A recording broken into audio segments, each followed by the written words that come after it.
भारत पाकिस्तान के बीच हुए cease fire को लेकर उद्धव ठाकरे की पार्टी शिवसेना यूवीटी के सांसद संजय राउत ने बड़ा बयान दिया है। उन्होंने कहा कि डीजीएमओ से बातचीत होने दो। इस तरह की बातचीत चीन से भी होती है। बॉर्डर देश के साथ इस तरह की बातचीत होती है। उन्होंने कहा कि अमेरिका के राष्ट्रपति डोनाल्ड ट्रंप को अधिकार किसने दिया कि वो कश्मीर मामले में हस्तक्षेप करें। भारत पाकिस्तान में सीज फायर लागू होने के बाद कई नेता केंद्र सरकार से संसद का विशेष सत्र बुलवाने की मांग कर रहे हैं। इसे लेकर नेताओं की लगातार प्रतिक्रिया आ रही है। वहीं इसी बीच दिग्विजय सिंह ने 4 दिनों तक चले ड्रोन और मिसाइल हमलों के बाद भारत और पाकिस्तान के बीच बनी सहमति पर प्रधानमंत्री नरेंद्र मोदी की चुप्पी पर सवाल उठाया और साथ ही आश्चर्य जताया कि क्या भारत ने तीसरे पक्ष की मध्यस्थता स्वीकार कर ली है। सीज फायर की घोषणा करने वाले विदेश सचिव विक्रम मिस्त्री को सोशल मीडिया पर लोगों ने ट्रोल करना शुरू कर दिया, जिसके बाद सचिन पायलट ने उन्हें करारा जवाब दिया। सचिन पायलट ने एक्सपर्ट विक्रम मिश्री के समर्थन में एक पोस्ट किया।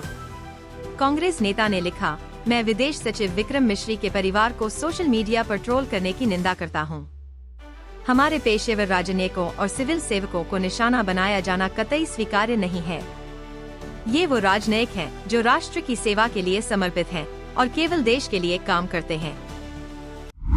भारत पाकिस्तान के बीच संघर्ष विराम क्रेडिट सीधा अमेरिका के राष्ट्रपति डोनाल्ड ट्रंप ले रहे हैं। इसे लेकर भारत में सियासी पारा हाई हो गया है। वहीं इस बीच में शिवसेना यूवीटी के मुखपत्र सामना के संपादकीय में डोनाल्ड ट्रंप के बयान को लेकर मोदी सरकार पर निशाना साधा गया है। संजय राउत ने लिखा है कि भारत एक संप्रभु और स्वतंत्र राष्ट्र है। किसी भी बाहरी देश को हमारे देश के मसलों में बोलने का कोई अधिकार नहीं है। फिर भी अमेरिका के प्रेसिडेंट ट्रंप ने भारत पाकिस्तान संघर्ष में हस्तक्षेप किया और भारत ने ट्रंप के युद्ध विराम प्रस्ताव को स्वीकार भी कर लिया।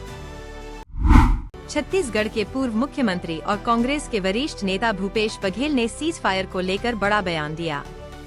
उन्होंने कहा कि सीज फायर की घोषणा दोनों देशों की सरकार ने अमेरिका की मध्यस्थता से की है, लेकिन ये अपमानजनक बात है कि इसकी घोषणा अमेरिकी राष्ट्रपति डोनाल्ड ट्रंप ने की।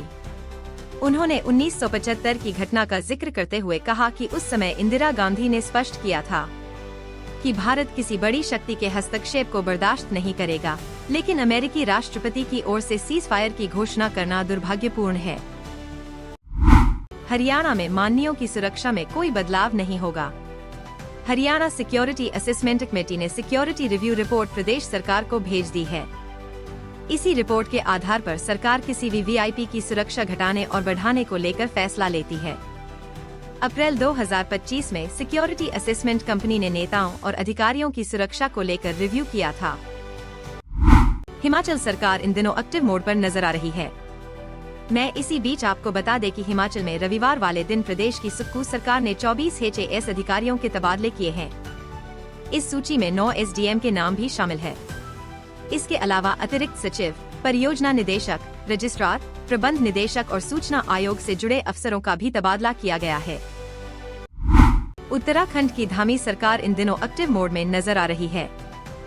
वहीं इसी बीच प्रदेश सरकार स्वरोजगार को बढ़ावा देने के लिए छोटा कारोबार शुरू करने को अब 4 गुना तक ऋण उपलब्ध कराएगी। वर्तमान में संचालित मुख्यमंत्री स्वरोजगार योजना और मुख्यमंत्री स्वरोजगार अति सूक्ष्म योजना को समायोजित कर नई नीति का प्रस्ताव तैयार किया है। पटना भाजपा महानगर के नव मनोनीत जिलाध्यक्ष रूपनारायण मेहता ने अटल सभागार में दायित्व ग्रहण किया। प्रदेश अध्यक्ष दिलीप जायसवाल ने उन्हें बधाई दी और इस संगठन विस्तार पर जोर दिया। उन्होंने कहा कि भाजपा परिवार या जाति की पार्टी नहीं है। आम कार्यकर्ता भी सर्वोच्च पद पर पहुंच सकता है।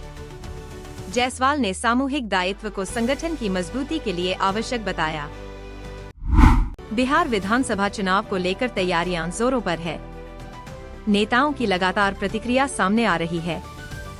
वहीं इसी बीच खबर सामने आई है कि राहुल गांधी 5 महीने में चौथी बार बिहार दौरे पर रहेंगे। उनका दौरा 15 मई को प्रस्तावित है। वे गया में कार्यकर्ताओं से मिलेंगे और पार्टी की मजबूती पर चर्चा करेंगे। इस साल बिहार में विधानसभा चुनाव होने हैं, इसलिए राहुल गांधी का ये दौरा महत्वपूर्ण माना जा रहा है। इससे पहले राहुल गांधी जनवरी, फरवरी और अप्रैल में भी बिहार का दौरा कर चुके हैं।